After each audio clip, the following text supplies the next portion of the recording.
Is it clear? सबको clear है? Yes, ma'am. Next is maximum price at which shares shall be bought back shall be determined either by shareholders through a special resolution or through the resolution passed by the board of directors at its meeting.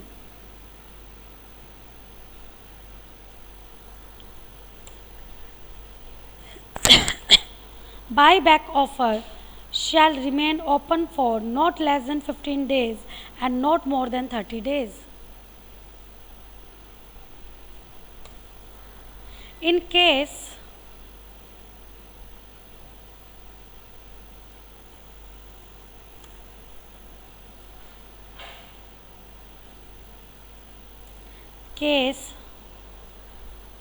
number of shares tendered for buyback are more than the number of shares to be bought back,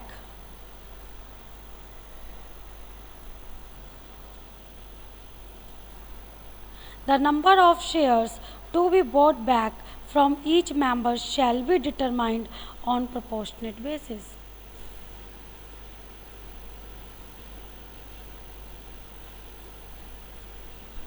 सबसे पहले हमने किया कि bye backup के लिए सेबी की permission लेनी है। सेबी की परमिशन लेने के बाद आप ओपन मार्केट से परचेज़ कर सकते हो, शेयर होल्डर से ख़रीद सकते हो या फिर माइनॉरिटी के ख़रीद लो, ठीक है, जो बेचना चाहे उनसे ख़रीद लो। उसके बाद हमने बोला कि जहाँ पे आपका रजिस्टर्ड ऑफिस है वहाँ पे आपको पब्लिकली अनाउंस करना है। उसके बाद क्वेश्चन उठता है कि बाय बैक तो कर लेगी कंपनी, लेकिन प्राइस क्या डिसाइड हो कि कितने प्राइस पर कंपनी उन शेयर्स को बाय बैक करे। तो उसके लिए ज़रूरी क्या है कि शेयर होल्डर के सामने एक रेजोल्यूशन पास किया जाए जिसमें वो डिसाइड करते हैं प्राइस। अगर शेयर होल्डर से आप डिसाइड नहीं करवाना चाहते तो बोर्ड ऑफ डायरेक्टर्स की जब मीटिंग होएगी उसमें एक स्पेशल रेजोल्यूशन पास किया जाएगा और बोर्ड ऑफ डायरेक्टर्स के जो मेंबर्स हैं वो डिसाइड करते हैं कि बाय बैक का प्राइस क्या हो। उसके बाद बाय बैक ऑफ ऑफ़र कम से कम 15 दिन के लिए ऑफ़र, मिनिमम 15 दिन के लिए ओपन होना चाहिए। जो कंपनी को अपने शेयर बेचना चाहिए बेच सकता है, और मैक्सिमम 30 डेज़, मिनिमम 15 डेज़ और मैक्सिमम 30 डेज़। उसके बाद वो कहता है in case number of share tendered for buy back are more than the number of share to be bought back. अगर मान लो ज़्यादातर लोग कंपनी को शेयर देना चाहते हैं, कुछ शेयर होल्डर्स होते हैं जो ख़रीदना चाहते हैं कंपनी के शेयर, और अगर ज़्यादातर शेयर्स होल्डर ये चाहते हैं कि हम कंपनी के शेयर्स को वापस कर दें, तो number of share to be bought back from each member shall be determined on proportionate basis। तो आपको ये देखना है कि किन लोगों के शेयर्स को आपने ख़रीदने हैं।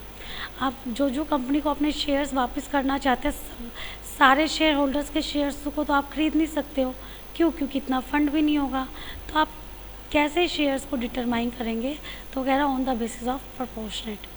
जो कंपनी को अपने शेयर बेचना चाहते हैं, आप अगर आपके पास उतना फ़ंड नहीं है तो आप प्रोपोर्शनेट बेसिस पे डिसाइड करोगे कि हमें कैसे उन शेयर होल्डर्स के शेयर को परचेज़ करना है, बायबैक करना है। Is it clear?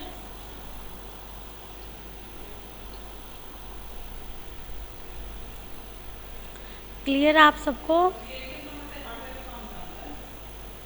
Yes, ma'am. Deposit in escrow account.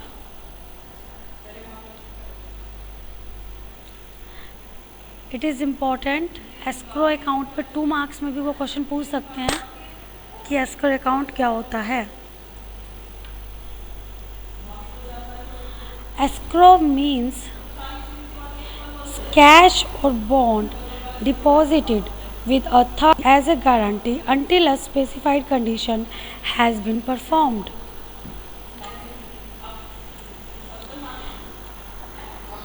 SEBI guidelines provide that in order to fulfill its obligation under the scheme of buyback of share, a company must open an escrow account with a third party, normally bank.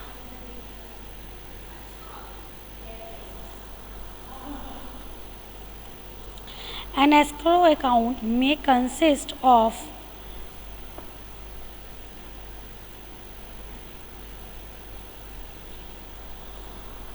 cash deposited with a commercial bank,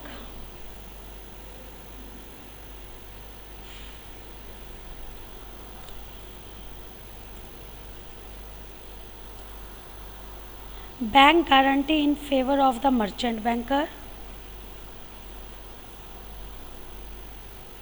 or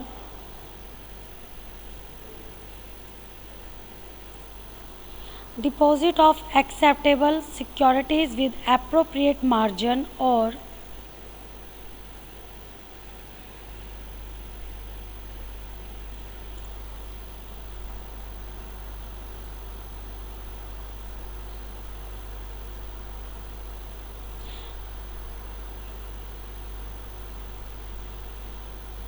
a combination of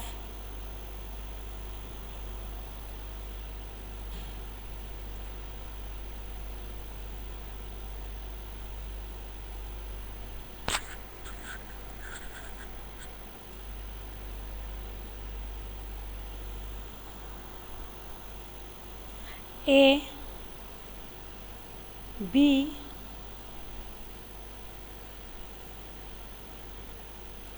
and C with merchant banker.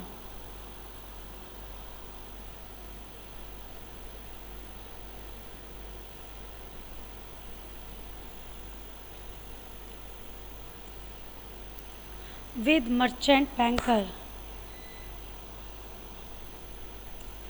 Escrow account must consist of an amount equal to 25% of the consideration payable if consideration is not more than 100 crore plus the consideration exceeding rupees 100 crore.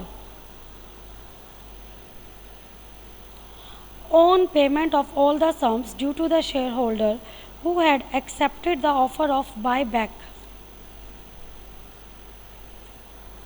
the amount and or securities deposit in escrow shall be released to the company.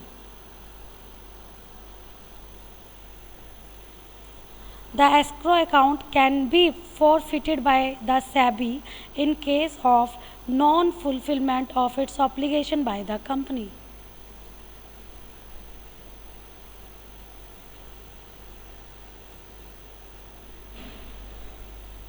ध्यान से समझना escrow account. अब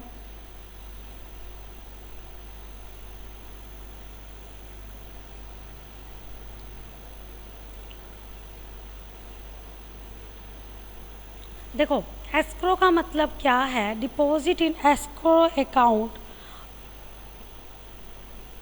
deposit in escrow means नहीं है,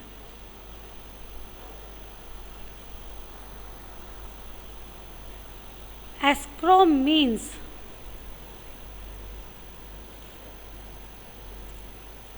cash और bond deposit with a third party.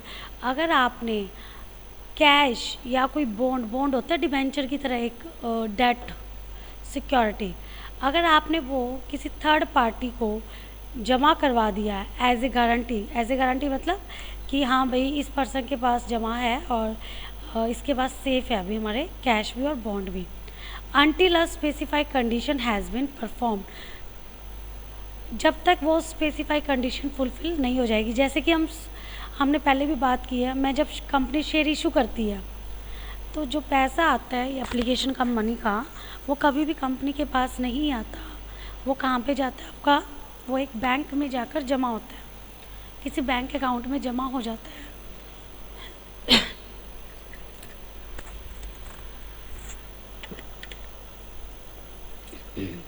और company को तब मिलता है जब कंपनी के पास मिनिमम सब्सक्रिप्शन यानी कि 90% of the issued share capital जमा हो जाती है। अदरवाइज़ वो सारा का सारा पैसा कहाँ पे रहता है? आपका बैंक अकाउंट में।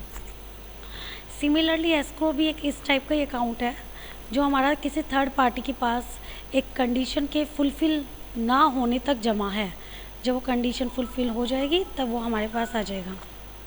SEBI guidelines provided that in order to fulfill its obligation under the scheme of buyback of share, a company must open an escrow account with the third party.